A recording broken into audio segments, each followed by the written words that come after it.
Assalamualaikum warahmatullahi wabarakatuh. Salam sejahtera buat kita semua.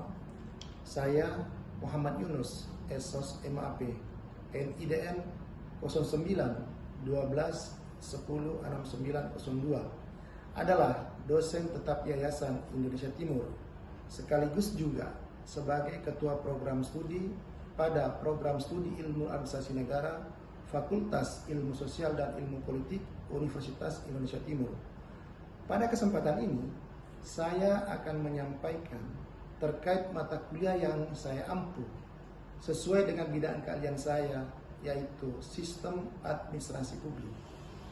Pada mata kuliah ini diberikan kepada mahasiswa Program Studi Ilmu Administrasi Negara semester 2, terdiri dari 16 kali pertemuan dengan rincian 14 kali pertemuan dengan tatap muka, 2 kali ujian, yaitu ujian tengah semester dan akhir semester, dan 4 kali penugasan.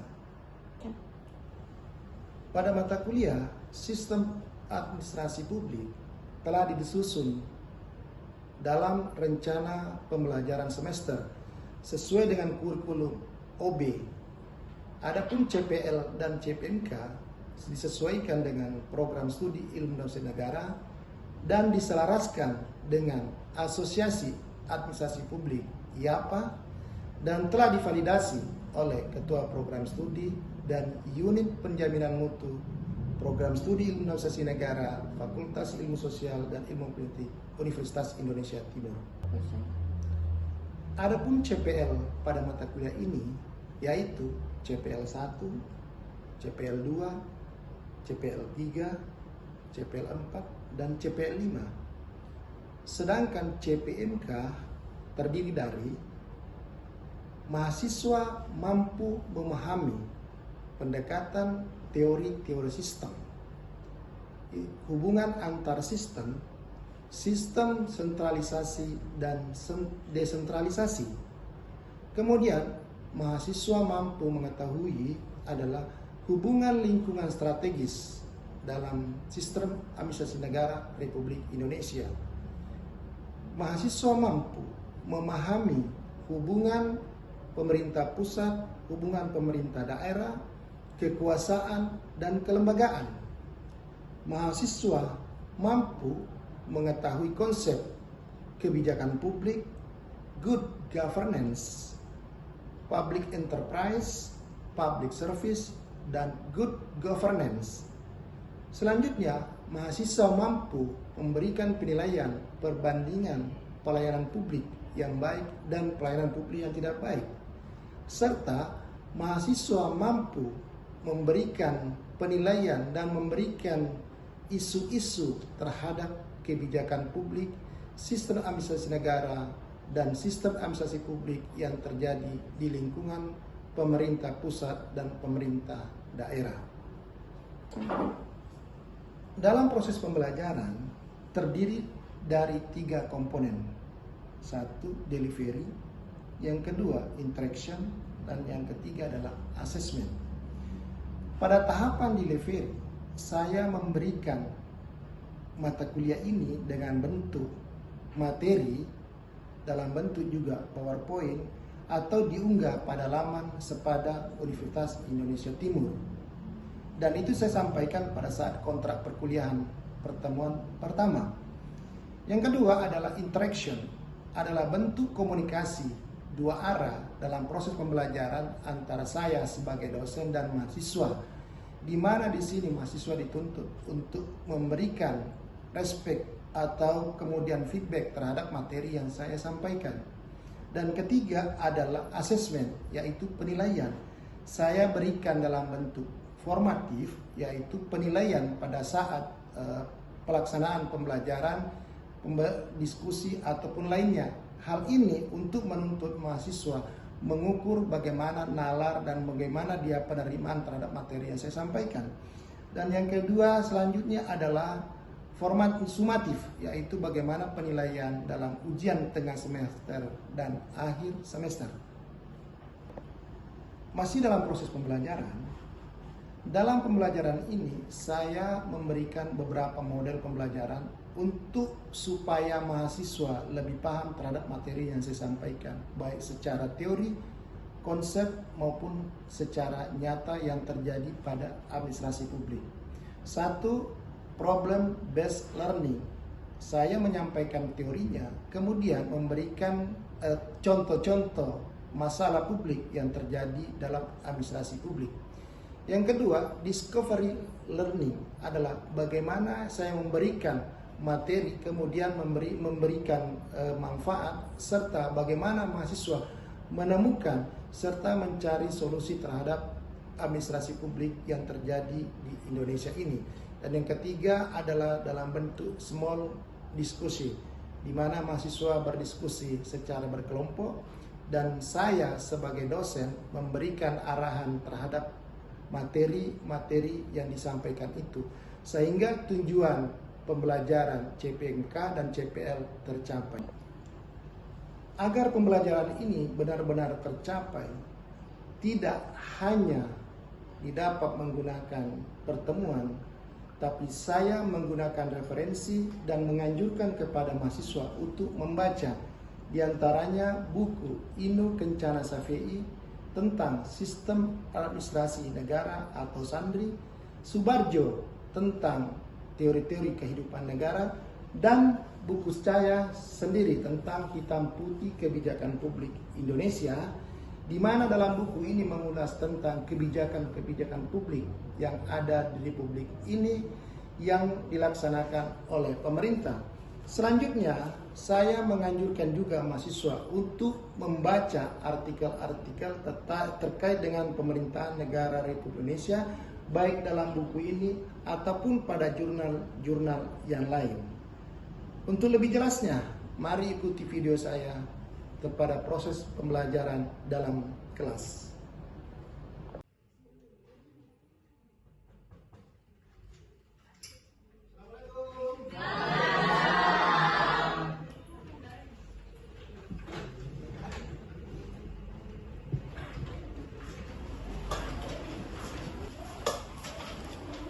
Apa kabar semuanya?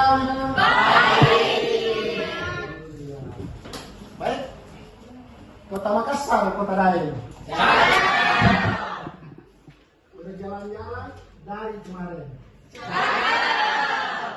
Betapa hati ini sangat senang bertemu mahasiswa ganteng-ganteng dan dosen yang keren.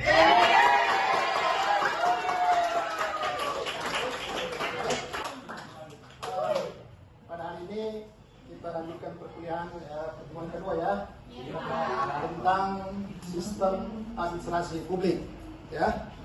Oke, baik, saya cek dulu absen. Oke. Ada yang tidak masuk kira-kira? Masuk semua ya? Masuk, Pak. Ya, masuk ya. Oke, baik semua. Oke, atas nama ada Alia ya, ada? Oke, ada dua nama Alia. Oke. Karena memang ada kembar namanya yang baik. Ya.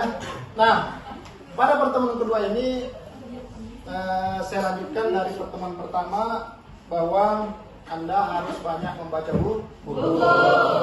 Salah satu buku yang saya punya sendiri ya, saya tidak promosi tapi memang ada buku saya. Sudah ya? Ini berbicara tentang kebijakan publik. Kemudian Anda juga harus banyak membaca tentang jurnal-jurnal berkaitan dengan sistem administrasi publik, khususnya berkaitan dengan negara Republik Indonesia. Nah, untuk hari ini Anda yang bisa jawab kuis saya, hadiahnya adalah buku. Baik, pada mata kuliah sistem administrasi publik ya, pertemuan kedua ini kita akan membahas pengertian-pengertian dan teori-teori sistem. Ya, baik. Nah, sebenarnya sistem itu berasal dari bahasa Yunani ya, atau kata sistema, atau saling berhubungan satu dengan yang lain untuk menyalurkan informasi. Itu arti sistem ya. Nah, ada nggak yang bisa menjelaskan atau memberikan pengertian ke saya tentang bagaimana hubungan antar sistem itu? Ada bisa? Oke, baik. Nah, kita lihat menurut Arifin Rahman tahun 2020, artinya bukunya terbit tahun 2020, sistem adalah sekumpulan beberapa pendapat atau collection of opinions, ya, keren-keren sedikit kan, ya, prinsip-prinsip dan lain-lain yang telah membentuk satu kesatuan yang saling berhubungan satu sama lain. Ya, artinya saling berhubungan satu sama lain. Menurut saya, ada nggak bisa membantu saya tentang bagaimana hubungan itu? Atau gini contohnya, ya, sistem komputer. Ada yang tahu? Nah, saya baru bisa jelaskan sistem komputer. Oke, apa saja perangkat terhadap sistem komputer? Software, oke, apa lagi? Hardware, oke, apa lagi? Ada printer, oke, apa lagi? Oke, ada yang sederhana saja, CPU, oke. Apalagi setelah CPU ada? Monitor apa lagi? Oke, ada RAM. Oke, ada lagi apa lagi? Oke, baik, kita sini aja dulu ya. Nah, jadi yang dimaksud dengan sistem ini yang saling berhubungan nih. Saling berkonek. Dalam artian sistem itu tidak boleh ada yang hilang. Karena kalau ada yang hilang, tidak menjadi sebuah sistem. Ya. Jadi anggaplah misalnya seperti tadi sistem komputer, kalau CPU-nya kita hilangkan jadi nggak? Sentra processing unit-nya hilang, kan nggak bisa. Atau RAM-nya tidak ada, nggak bisa juga kan? Atau HP-nya tidak ada, nggak bisa. Makanya satu kesatuan dikatakan yang saling berhubungan satu sama lain, yang tidak bisa terpisahkan. Ya, itu tentang sistem.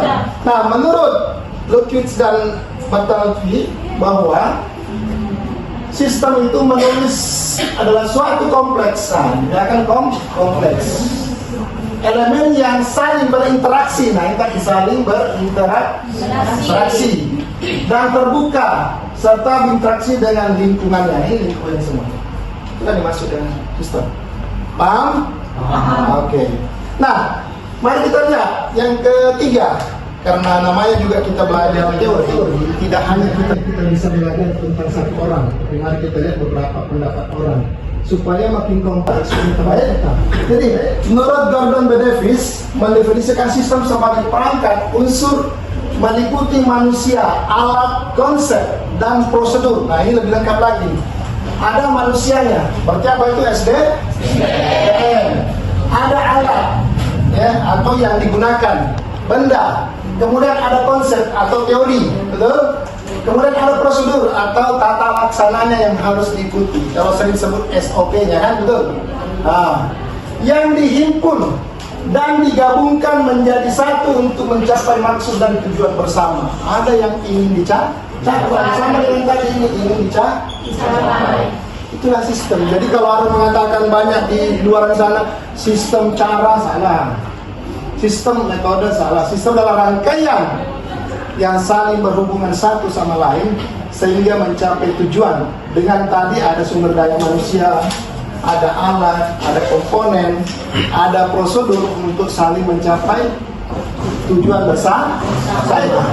Ya, kita lanjut berikutnya. Ya, baik. Nah, sekarang kita masuk kepada sudah sistem administrasi. Khususnya administrasi publik. Kita berbicara tentang ini, kita menurut Wilson, bapaknya ini. Bapaknya kalau anda administrasi negara, bapaknya administrasi negara adalah Wilson. Ini yang pertama mengumpulkan bahwa studi yang berfokus pada apa yang dapat dilakukan pemerintah, apa yang dapat dilakukan pemerintah secara tepat, tepat dan berhasil, serta bagaimana pemerintah dapat melakukan tugas-tugasnya tersebut dengan efisien. Ya kan, artifisien itu digunakan tepat, waktunya cukup dan segala macam, sehingga apa yang dilakukan pemerintah efisien. Sehingga dikatakan efektif dan efisien. Baik. Nah, kemudian, kita kalau tadi kan orang asing, bagaimana dengan orang Indonesia? Apa pendapatnya tentang sistem administrasi ya.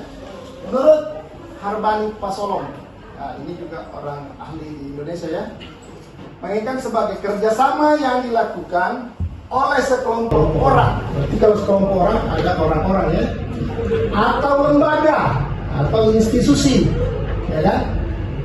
Dalam melaksanakan tugas-tugas pemerintahan untuk memenuhi kebutuhan publik secara efisien dan efektif. Coba jelas sekali menurut pendapat Harbani Pasolong ini tentang sistem administrasi publik, gitu ya.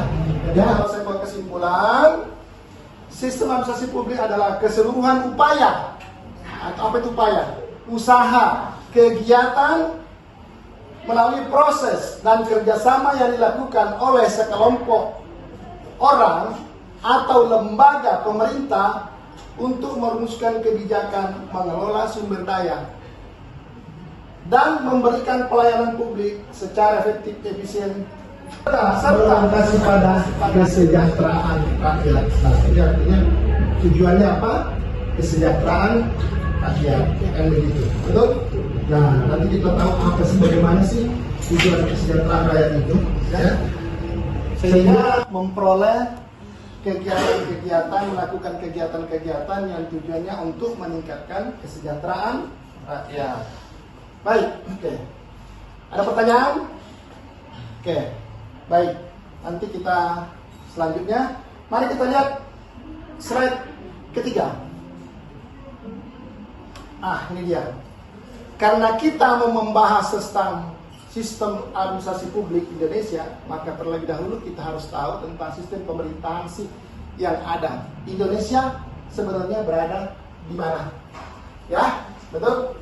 Jadi kalau saya gambarkan nanti bagaimana Indonesia sebagai negara yang saat ini termasuk negara yang berkembang, nah bagaimana, di mana kan Indonesia? Baik, sistem pemerintahan yang ada di dunia. Ya.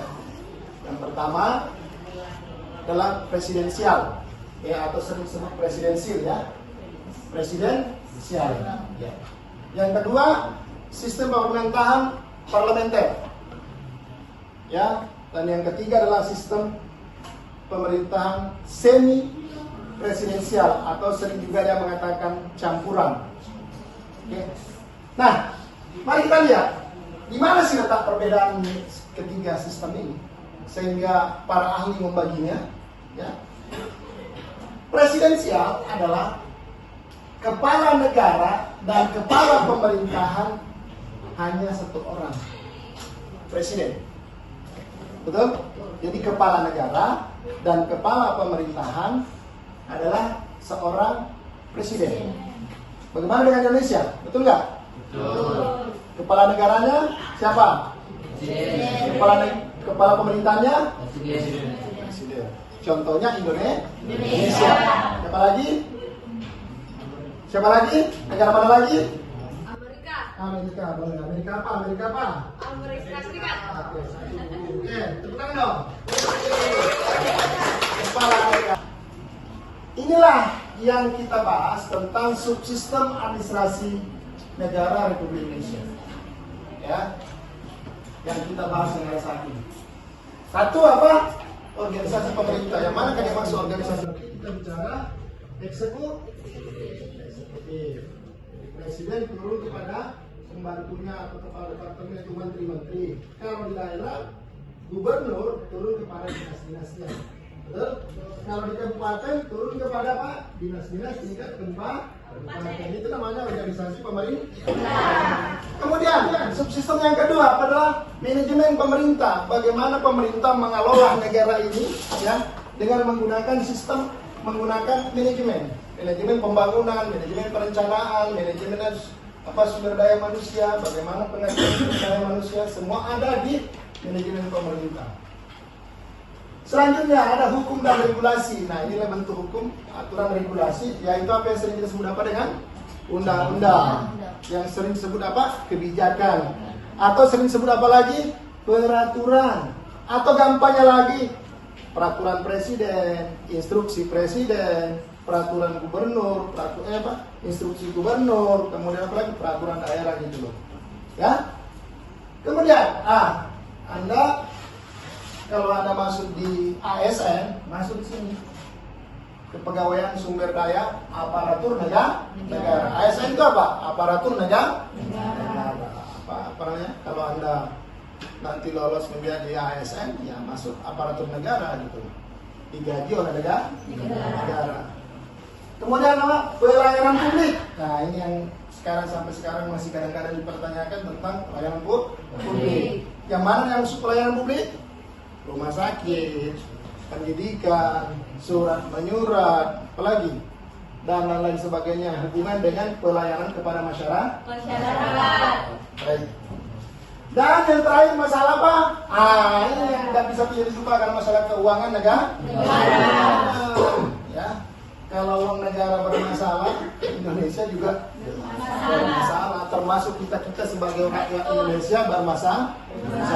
Makanya Kementerian Keuangan Negara sangat konsen bagaimana menjaga stabilitas keuangan Republik Indonesia, baik yang dianggarkan melalui APBN, baik maupun juga melalui APBD dan segala macam itu. Karena ini berhubungan dengan masa depan sebuah bangsa.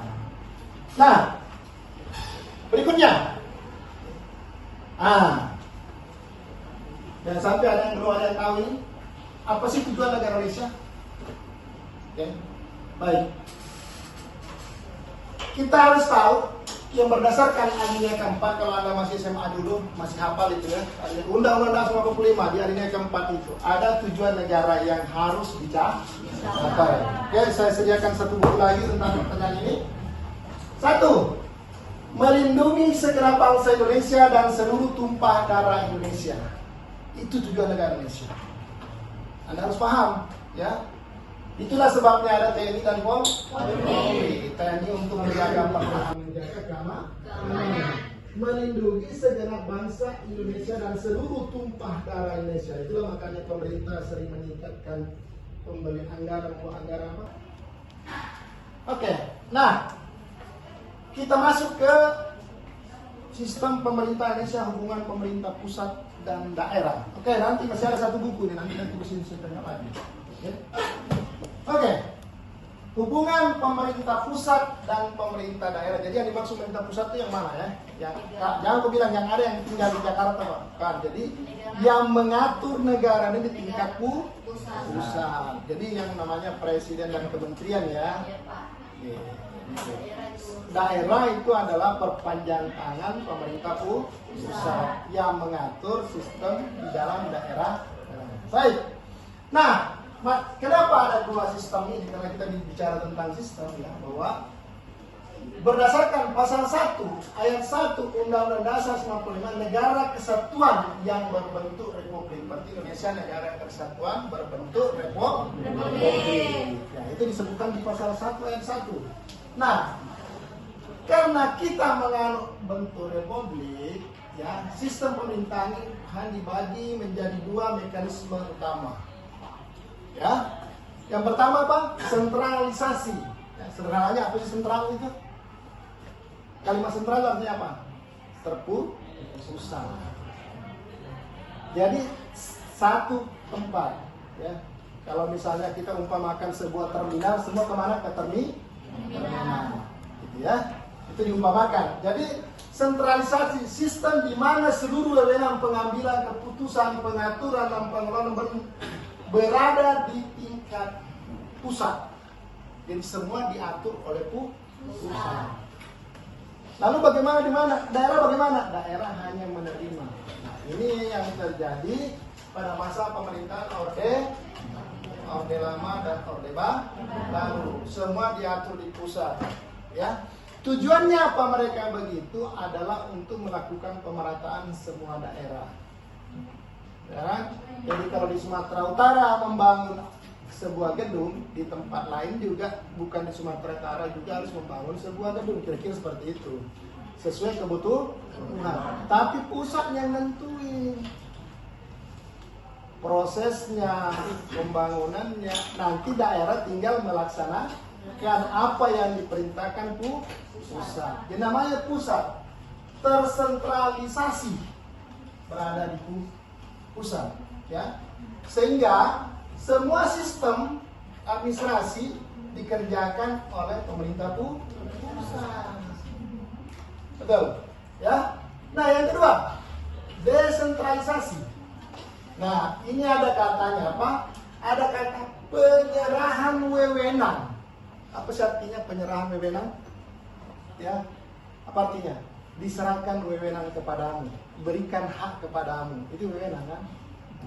Jadi penyerahan wewenang dari pemerintah pusat kepada pemerintah daerah otonom, ya, yang diberikan dari katakanlah begini, presiden memberikan wewenang kepada pemerintah daerah, contohnya misalnya di Sulawesi Selatan, ini lakukan, jadi kerjakan gitu ya, untuk mengatur, mengurus urusan rumah tangganya sendiri, atur sendiri.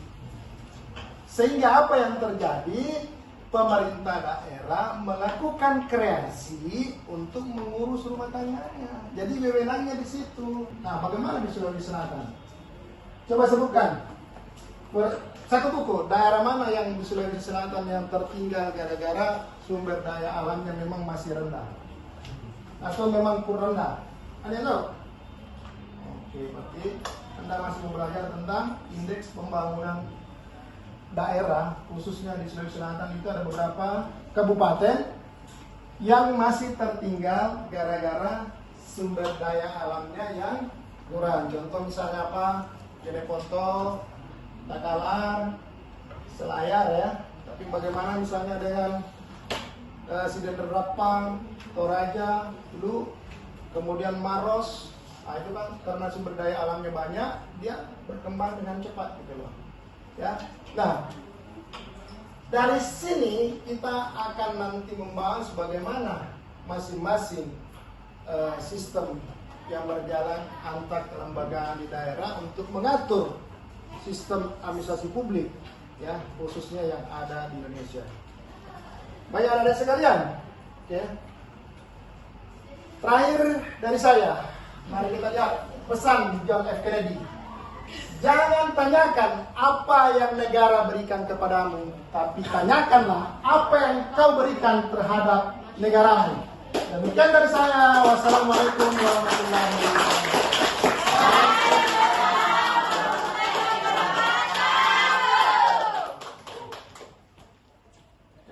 Demikianlah video pembelajaran yang saya buat dengan sebenarnya.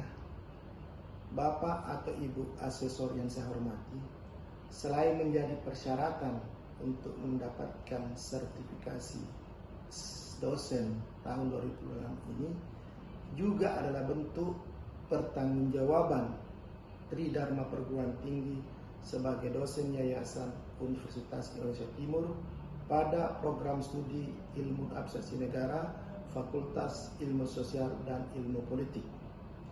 Bapak atau Ibu asesor yang saya hormati, besar harapan saya kiranya dapat diperhatikan dengan baik. Terima kasih. Wassalamualaikum warahmatullahi wabarakatuh.